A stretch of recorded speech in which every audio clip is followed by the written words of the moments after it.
Estudo do Evangelho de Jesus, livro de Lucas, capítulo 17 de Lucas. E disse aos discípulos: É impossível que não venham escândalos, mas ai daquele por quem vier escândalos. A questão do escândalo é uma coisa muito interessante que a gente reflita muito aqui na Terra. Porque Jesus deixa claro para a gente que ele seria necessário, que ele viria em determinadas épocas, em determinadas situações, mas aquele que fosse o móvel do escândalo, o causador do escândalo, ele teria consequências graves para a sua vida. E aí Jesus diz: melhor lhe fora que lhe pusessem ao pescoço uma pedra de moinho e fosse lançado ao mar, do que fazer tropeçar um destes pequeninos. Então, essas pessoas que vão causar escândalos, que vão prejudicar os inocentes, que vão prejudicar as pessoas menores, Jesus aconselha que é melhor que ele fosse condenado à morte antes. E a morte por afogamento. Porque a morte por afogamento, ela vai trazer a pessoa a fazer uma série de reflexões diferentes e diferenciadas. Então, se você tem algum pensamento de prejudicar alguém, pense duas vezes antes de prejudicar. Pense duas vezes antes de tomar as atitudes de prejudicar as pessoas, principalmente os mais pequeninos, principalmente aqueles que ainda não têm a maturidade espiritual suficiente para se defender. Olhai por vós mesmos, e se teu irmão pecar contra ti, repreende-o, e se ele se arrepender, perdoa-lhe. Olha que interessante. Olhai por vós mesmos. Vigie-se. Não venha cometer erros desatinos, ou seja, haja de acordo com a lei divina. Mas se o teu irmão, qualquer que seja ele, pecar contra ti, cometer alguma coisa contra você, repreende-o. E se ele se arrepender, perdoa-o. E se pecar contra ti 7 vezes no dia, e 7 vezes no dia vier ter contigo dizendo: arrependo-me, perdoa-lhe. Então Jesus aconselha que nós perdoemos os erros das pessoas quantas vezes forem necessárias. Temos que saber perdoar sempre. Disseram então os apóstolos ao Senhor: acrescenta-nos a fé. Diante de todas essas situações que Jesus traz para eles, que devemos perdoar sempre, constantemente, não importa quantas vezes a pessoa errar contra nós, se ele pediu perdão, se ele falou que se arrepende, devemos perdoar. E aí eles pedem que Jesus lhe dê fé, porque certamente precisa de muita fé numa situação dessa. E disse o Senhor: se tivesses fé como um grão de mostarda, diria-se esta amoreira: desarraiga-te daqui e planta-te no mar, e ela vos obedeceria. Então pede para que Jesus mostre-nos que se nós tivéssemos fé, verdadeiramente fé, como um grão de mostarda, poderíamos mandar com que uma amoreira, uma árvore, saísse daquele local e fosse para o mar, e ela iria. Então ainda temos uma fé tão pequena que não conseguimos nem espantar pernilongos. Eles vêm, nos picam e a gente ainda fica mais bravos ainda com eles, e eles continuam a nos picar. Somos seres humanos tão frágeis que um simples vírus pode destruir a nossa vida. Ainda não nos perdoamos o suficiente para mantermos a integridade psíquica, porque a integridade psíquica bem estruturada não vai se deixar tomar por microvidas. O nosso sistema imunológico vai agir para nos defender com segurança, sem que nada nos atinja. Precisamos mudar muito os nossos conceitos de vida, nossos conceitos de sentimento perante a vida perante a fé. E qual de vós terá um servo a lavrar ou a apacentar o gado, a quem, voltando ele do campo, diga: chega-te, assenta-te aqui à mesa? E aí, a gente vai vendo que Jesus vai mostrando gradações da fé das mais variadas e das ações e reações que nós devemos ter frente às adversidades, frente à vida. Se o teu servo está lá trabalhando, cansado, ele chega em casa, você manda ele sentar à mesa ou manda que ele faça a sua mesa? e não lhe diga antes: prepara-me a ceia, e cinge-te e serve-me, até que tenha comido e bebido, e depois comerás e beberás tu? Porventura, dá graça ao teu servo, porque fez o que lhe foi mandado? Creio que não. Jesus estava mostrando que cada um, agindo segundo as suas próprias vontades, tomava atitudes sem consciência com relação ao que o outro tinha que fazer.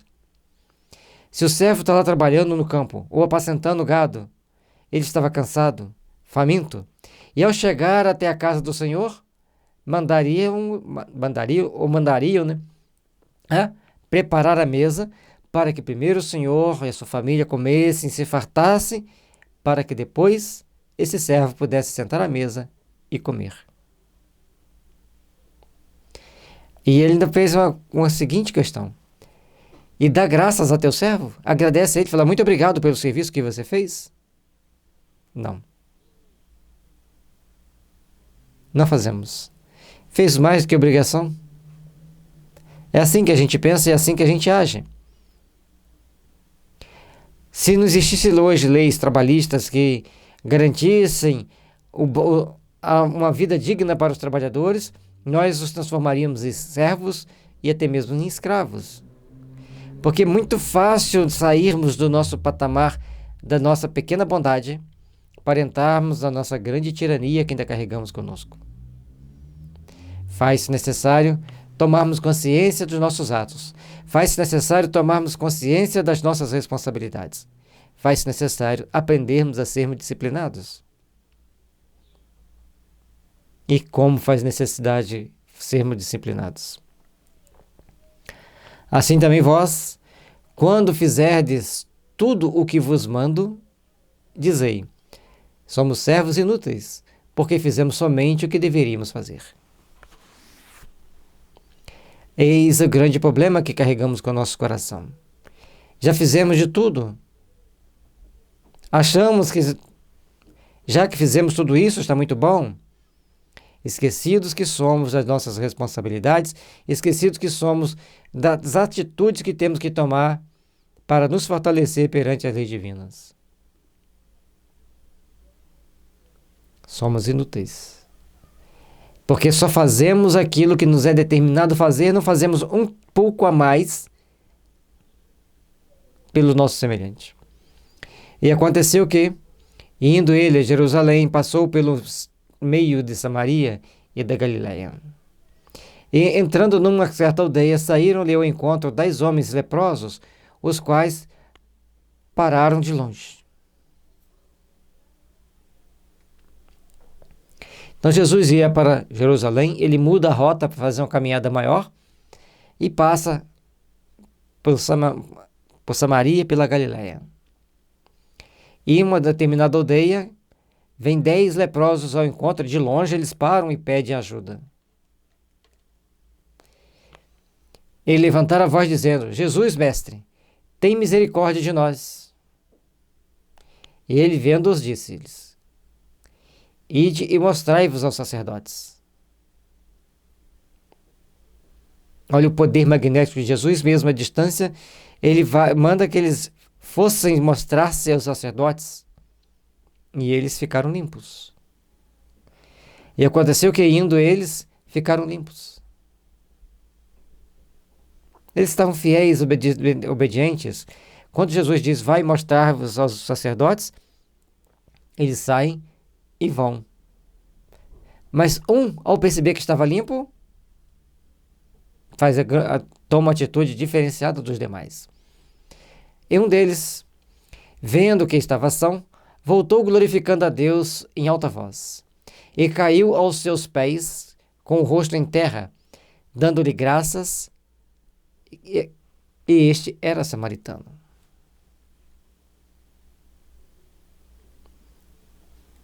Aqueles 10 leprosos, apenas um volta para agradecer ao Senhor, e agradece de tanto coração que ele se coloca o rosto aos pés de Jesus na terra, para dar graças a Jesus em reconhecimento. E este era samaritano. Era uma raça, um povo diferente, uma etnia diferente. mas louvava a Deus, respeitava a Deus e entendia que Jesus era o enviado de Deus. E respondendo, Jesus disse-lhe: Não foram 10 os limpos? E onde estão os 9?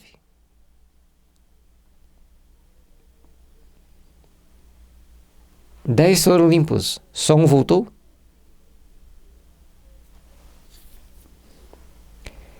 Não houve quem voltasse para dar glória a Deus, senão este estrangeiro? Somente aquele estrangeiro foi ali dar graças a Deus, louvar a Deus e reconhecer Jesus como o Messias? E disse-lhe: Levanta-te e vai, a tua fé te salvou. Cada um de nós expressamos a nossa fé segundo as nossas possibilidades, segundo as nossas capacidades íntimas. E, interrogado pelos fariseus sobre quanto havia de vir o reino de Deus, respondeu-lhes e disse: O reino de Deus não vem com aparência exterior.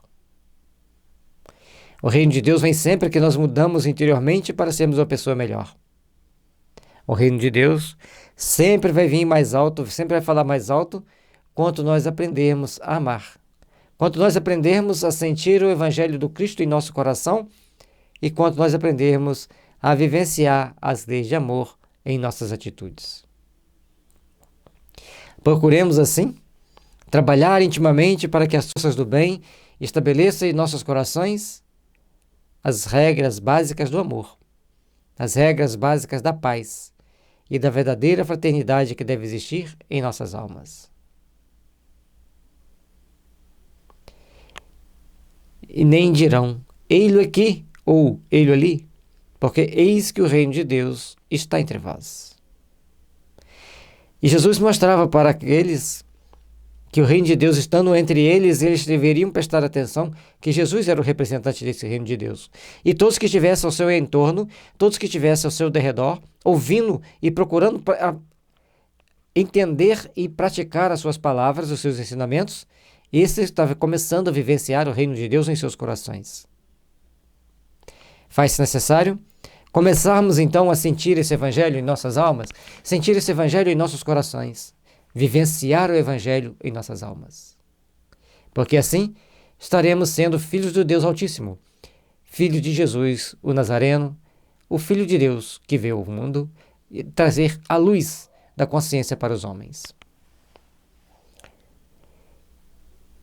E disse aos discípulos: Dias virão em que desejareis ver um dos dias do Filho do Homem, e não o vereis. E difusão, ei-lo aqui ou ei-lo ali, não vades, nem o sigais. Precisamos prestar atenção nesse detalhe. Se aqueles homens estavam convivendo com Jesus e poderiam ser enganados, nós também poderíamos ser enganados. Portanto, vamos ficar atentos, não vamos sair procurando Jesus para lá e para cá. Porque o reino de Deus não vem com aparências exteriores. Vem com a aparência que nós desenvolvermos em nosso coração, vier com a forma com que nós dermos ao nosso coração para podermos sentir o Mestre diante de nós, sentirmos Jesus caminhando ao nosso redor, estendendo-nos as suas mãos socorredoras, para que possamos ter condições de melhorarmos-nos e nos fazermos melhores.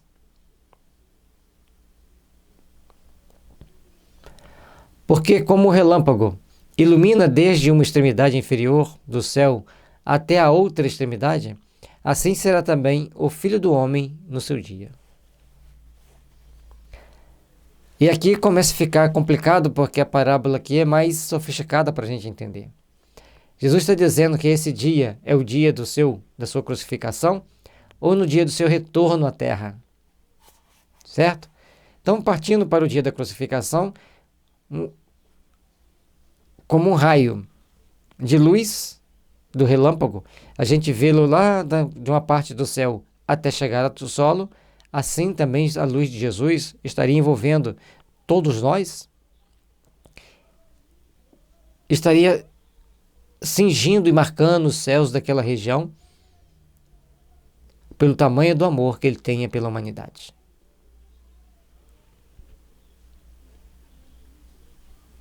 Portanto, não adianta querermos ficar procurando Cristo aqui e ali. A sua luz já é reveladora de quem Ele é, de onde Ele está, de onde podemos encontrá-lo. Mas primeiro convém que Ele padeça muito e seja reprovado por esta geração. E, como aconteceu nos dias de Noé, assim será também nos dias do Filho do Homem. Comiam, bebiam, casavam, davam-se em casamento, até ao dia em que Noé entrou na arca, e veio o dilúvio e consumiu a todos. E nós temos que procurar entender que a arca de Noé, ele está falando da nossa consciência, do estado de conscienciológico da maioria de nós ao longo da nossa existência, ao longo das nossas vidas. Se ele está falando de um nível de consciência, de um nível de entendimento consciencial, ele está dizendo que Noé, o pai de todos, o patriarca, ele estava ali trabalhando para esclarecer as consciências, para esclarecer as pessoas o dever que deveria cumprir. E todos perdiam-se nos festejos, nos glamours externos. Mas chegou o dia que começa então o momento da retrospectiva. Chegou aquele momento da introspecção de você saber quem você é ou quem não é. Então, entra-se na arca de Noé aqueles que estariam salvos. Fica fora da arca aqueles que perecerão. E depois desse grande dilúvio, é aberto a escotilha para que saia o corvo e uma pomba. E quem vai voltar primeiro? O corvo representa o que você tem de pior. A pomba, aquilo que você tem de melhor, de mais puro. Então, ao abrir a escotilha do seu subconsciente, você vai estar recebendo o quê? Vai estar irradiando o quê? As bênçãos de Deus? Ou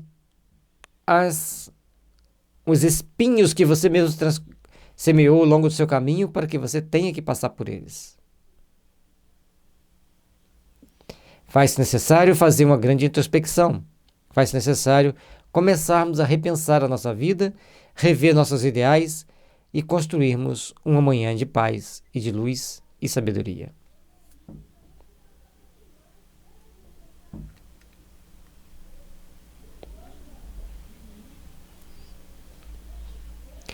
E Jesus disse que ele iria padecer, ele já fazia previsão daquilo que ele ia passar lá na frente. E aquelas pessoas que ali presentes estavam, quando ele fala a questão da arca de Noé, mostrando que eles foram trazidos para a terra para se redimirem, para se educarem, para se aprimorarem, e não para criar um fanatismo religioso, não para criar um fanatismo de Estado, porque todos nós somos irmãos, filhos do mesmo Deus. E aí precisamos entender como construir os nossos melhores sentimentos, como construir os nossos ideais que nos engrandecem e que nos fortalecem para os grandes acometimentos da vida.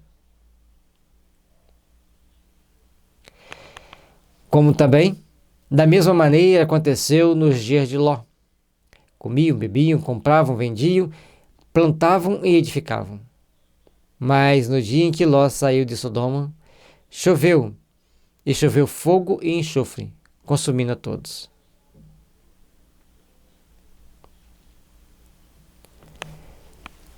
Enquanto Ló estava naquela cidade de Sodoma, as coisas ficavam tranquilas, porque Ló mantinha o sentimento elevado mesmo diante de tanta prostituição das pessoas, tanta promiscuidade. E perversidade também. Ló então se retira com a sua família. E uma chuva de fogo e enxofre cai sobre a cidade.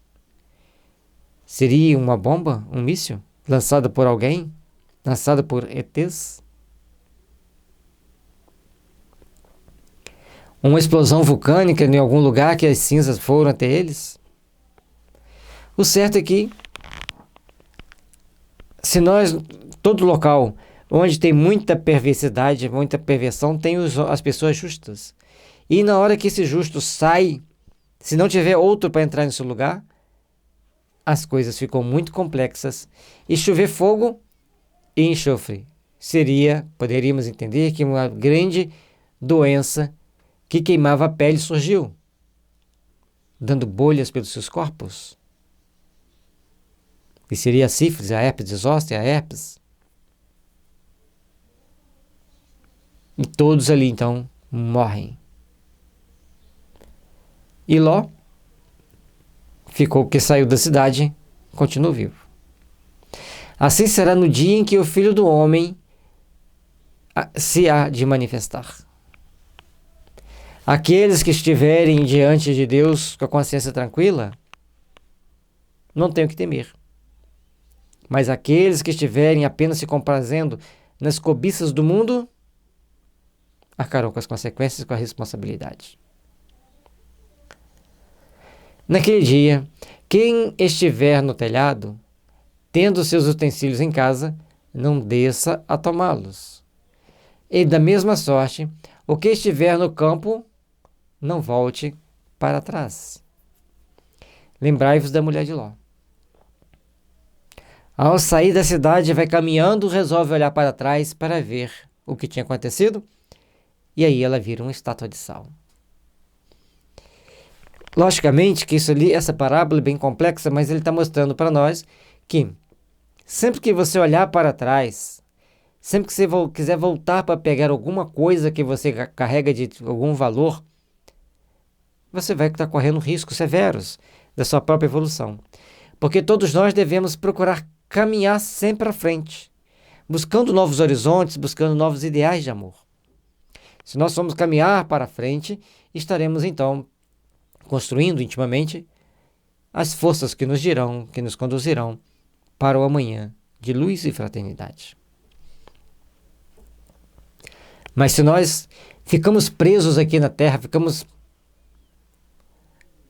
cultivando ainda o campo velho, adubando-o, na esperança de fazê-lo melhor, nos complicaremos.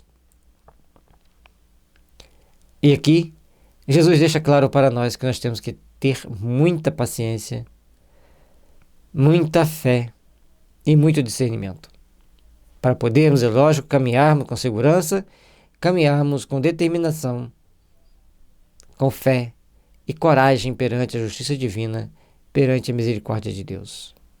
Qualquer que procurar salvar a sua vida, perdê-la, e qualquer que a perder, salvá-la. Digo-vos que, naquela noite, estarão dois numa cama, um será tomado e o outro será deixado. Em que época Jesus está se referindo? Na tomada de Jerusalém pelos romanos?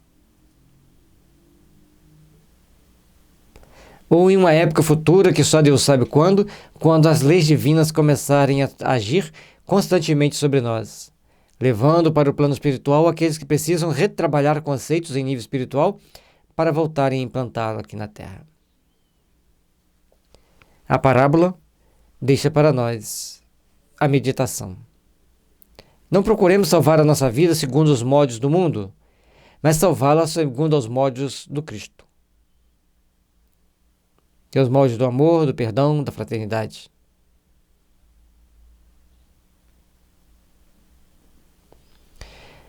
Compete-nos a cada um de nós agirmos com determinação e fé, lembrando que os desígnios de Deus estão sempre prontos para agir sob as mãos da misericórdia. E precisamos aprender a ser misericordiosos, a ter sentimentos misericordiosos para melhorar os nossos sentimentos, melhorar a nossa condição e a nossa condição frente às adversidades e frente à vida.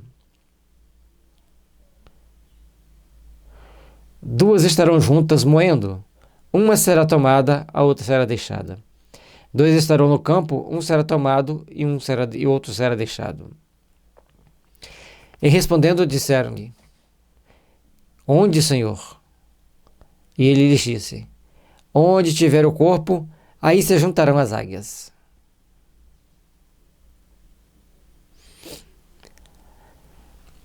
A resposta de Jesus é muito interessante, porque eles queriam a resposta daquilo que eles estavam perguntando, Jesus a dar. Mas Que tipo de sentimento aquelas pessoas estão carregando consigo mesmo? Que tipo de ideais, que tipo de valor essas pessoas estão agregando em suas vidas? Porque Jesus fala aqui que se tiverem duas no campo, uma será deixada, se tiver duas em casa, uma será deixada, se tiver duas trabalhando, moendo, uma será deixada. E quando eles querem saber quando será, ele diz que onde estiver o corpo, aí se juntarão as águias.